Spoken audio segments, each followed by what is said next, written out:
और एक और बड़ी खबर इससे जुड़ी हुई। देखिए, संसद के पहले दिन बटा हुआ नजर आया इंडिया गठबंधन। इमरजेंसी के प्रस्ताव पर सिर्फ कांग्रेस का विरोध, विपक्ष के बाकी दल अपनी चेयर पर बैठे ही रहे। आपातकाल पर विपक्ष बिल्कुल बटा हुआ नजर आया। तो इमरजेंसी के प्रस्ताव पर कांग्रेस ही विरोध करती दिख रही थी।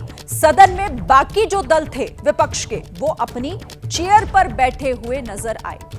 और आपातकाल पर अखिलेश यादव और डिंपल यादव का बयान भी सामने आया। समाजवादी नेताओं ने उस समय को देखा है, हम पीछे मुड़कर कितना देखें। अखिलेश यादव का यह बयान, भूतकाल की बात ना करके वर्तमान की बात करें, ये डिंपल यादव ने कहा। तो इमरजेंसी पर यह बयानबाजी। और नेताजी ने लोकतंत्र सेनानी, इनको सम्मान दिया। हम लोगों ने कानूनी अधिकार दिया जिससे इन्हें भत्ता, सुविधाएं, सम्मान मिल रहा है। बीजेपी बताए कि लोकतंत्र सेनानियों के लिए 1 लाख रुपए भत्ता कब करेगी। सर, आपने एक बात कही आज दिया कि आप अपोज कर रहे हैं इमरजेंसी का या सपोर्ट कर रहे हैं। पहले बीजेपी से 1 लाख रुपए करवाइए लोकतंत्र सेनानियों के लिए, तब हमसे पूछने आइए। वास्तविकता में जीना चाहते हैं तो आज प्रेजेंट की बात करनी चाहिए। तो भूतकाल की बात ना करते हुए प्रेजेंट की बात करते हुए भविष्य बदलने की अगर बात करें तो अच्छा होगा। और इस पर अभिषेक, एक बार फिर आपके पास आते हुए, जिसका जिक्र आप कर रहे थे ना कि ये स्ट्रैटेजी है सरकार की, एनडीए की, उसका असर भी होता हुआ दिख रहा है, क्योंकि इस मामले पर विपक्ष बटा हुआ दिख रहा है। कोई एक साथ खड़ा कांग्रेस के साथ फिलहाल तो नहीं दिख रहा। बिल्कुल, देखिए, ये सदन में दिखाई पड़ा कि कांग्रेस के जो एमपी हैं वो ही खड़े होकर के इसका विरोध कर रहे थे, लेकिन बाकी विपक्ष ना तो वहाँ पर साथ दिखा और ना ही उसके बाद किसी तरह का विपक्ष ने बचाव करने की कोशिश की। तो ये एक ऐसा मसला है क्योंकि ये एकदम क्लियर है कि जो गैर कांग्रेसवाद है, आप जेपी आंदोलन की बात याद कीजिए तो गैर कांग्रेसवाद की जड़ में इमरजेंसी का विरोध रहा है।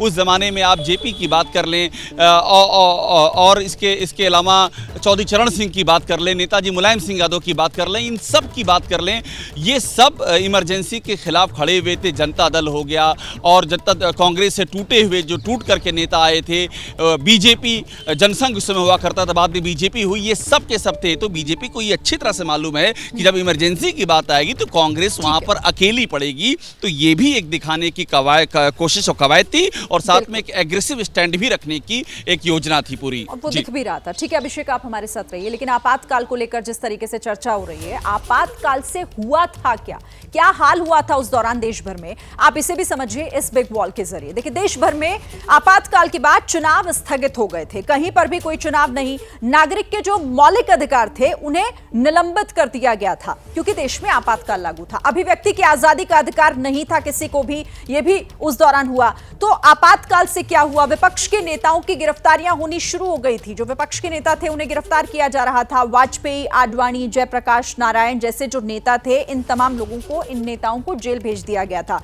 बड़ी संख्या में गिरफ्तारी से देश की सभी जेलें भर गई थी। आप सोचिए क्या हाल हुआ होगा कि जेलें भर गई थी उस दौरान। प्रेस और अखबार की आजादी पर पहरा लगा दिया गया था। उन्हें किसी तरह की कोई आजादी नहीं थी, ना कुछ छापने की और ना कुछ दिखाने की। सेंसर अधिकारी के परमिशन के बगैर आप खबर छाप नहीं सकते थे, कोई खबर दिखाई नहीं जा सकती थी। सरकार के खिलाफ खबर छपी तो गिरफ्तारी उस वक्त तय थी। अगर आपने सरकार के खिलाफ कोई भी खबर दिखाई तो फिर आपका गिरफ्तार होना तय था। तो ये वो दौर था जब आपातकाल, और उसमें पुलिस और प्रशासनिक अधिकारियों पर प्रताड़ना के आरोप भी लगे थे। जो प्रशासनिक अधिकारी थे, पुलिस के अधिकारी थे, वो लोगों को प्रताड़ित करते थे, ये सीधे सीधे आरोप लगाया गया था। और ये क्या हुआ था, इसका विरोध क्यों हो रहा है, इन तमाम मुद्दों से, इन पॉइंटर से आप समझ पाएंगे कि आखिर आपातकाल को क्यों काला दिवस, काला दिन कहा जाता है, और आखिर इसका विरोध किस तरीके से और क्यों किया जा रहा है। और शायद यही वजह भी है कि विपक्ष एक साथ इस मामले पर खड़ा हुआ दिखाई नहीं दे रहा है। जैसे ही घड़ी का काटा दोपहर 2:30 पे आए, बबीता जी का दिल सास बहू साजिश के लिए मचल जाए। और ये है इनकी बहू, पूरे दिन ऑफिस की टेंशन हो जाए गॉन जब ये करें अपना फेवरेट शो फ्री टाइम पे ऑन। इनकी तरह आप भी देखिए अपना फेवरेट शो अपने टाइम पर और डाउनलोड कीजिए एबीपी लाइव ऐप अपने स्मार्ट टीवी पर।